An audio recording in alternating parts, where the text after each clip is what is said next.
তো বন্ধুরা, যাদের ত্বকে ট্যান পড়ে গিয়েছে, ত্বকে দাগ ছোপে ভরে গিয়েছে, ত্বকে একদম জৌলুস নেই, তারা আজকে এই প্যাকটা একবার ইউজ করে দেখতে পারো। হ্যাঁ বন্ধুরা, শুধুমাত্র চালের গুঁড়োর সাথে কয়েকটি উপকরণ মিশিয়ে আজকের যে রেমেডিটা তোমাদের সাথে শেয়ার করব, সেটা যদি ইউজ করো, দেখবে ত্বকটা সত্যিই সুন্দর এবং দাগমুক্ত হয়ে উঠবে। এই প্যাকটা ইউজ করে তোমরা পার্লারে না গিয়ে হাজার হাজার টাকা বাঁচিয়ে নিতে পারো। সবথেকে বড় কথা, এই প্যাকটা তৈরি করবার জন্য যে সমস্ত উপকরণ লেগেছে তা তোমরা বাড়িতেই পেয়ে যাবে। প্যাকটা তৈরি করার জন্য প্রথম যে উপকরণটা লাগবে তা হচ্ছে 1 চামচের মতো চিনি। এই ত্বকে এক্সফোলিয়েট করতে সাহায্য করে, ত্বকে উজ্জ্বলতা বাড়ায়, ত্বকে দাগ ছোপ দূর করতে সাহায্য করে থাকে। সাথে দিয়েছি আমি 1 চামচের মতো চালের গুঁড়ো। চালের গুঁড়োটা আমি ওটা অনলাইনে নিয়েছি। তোমরা চালটাকে ভালো করে ধুয়ে তারপর মিক্সিতে ব্লেন্ড করে নিতে পারো, নিয়ে ছেঁকে নিও, তাহলে মিহি পাউডার তৈরি হয়ে যাবে।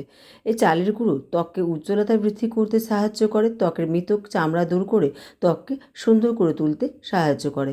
এর সাথে দিয়েছি আমি কয়েক ফোঁটা লেবুর রস। লেবুর রসটা হচ্ছে অপশনাল, নাও দিতে পারো।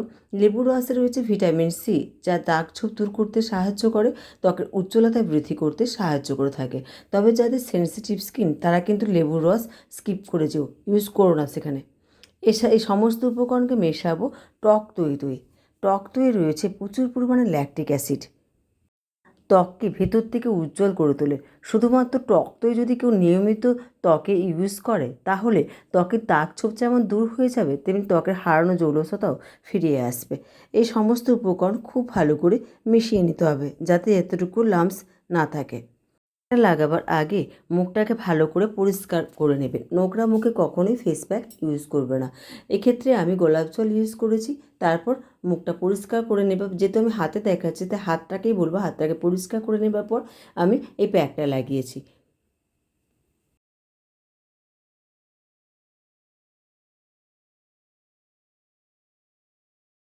15 মিনিটের মতো রেখেছিলাম। যখন শুকিয়ে এসেছিলো তখন হালকা জল দিয়ে ভালো করে মুখটাকে ঘষে নিতে হবে, তারপর নর্মাল জল দিয়ে মুখটা ধুয়ে নিতে হবে। দেখো তোমরা হাতটা কতটা পরিষ্কার এসছে। এরপর আমি ময়েশ্চারাইজার হিসাবে এখানে নারকেল তেল ইউজ করেছি। তোমরা এখানে এর পরিবর্তে অ্যালোভেরা জেলও ইউজ করতে পারো।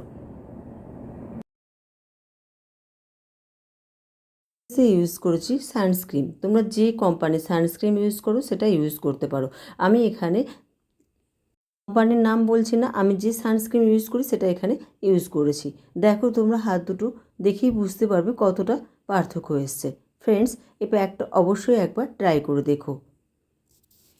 আসি প্যাকটা সাইড এফেক্টের কথা। প্যাকটা ইউজ করবার আগে অবশ্যই প্যাচ টেস্ট করে তবেই ইউজ করো। আর প্যাকটা তোমরা সপ্তাহে 2 দিন ইউজ করতে পারো, এর বেশি ইউজ করো না। ফ্রেন্ডস, যদি ভিডিওটা ভালো লেগে থাকে তাহলে প্লিজ চ্যানেলটিকে সাবস্ক্রাইব করে দিও, ভিডিওটা লাইক এবং শেয়ার করে দিও।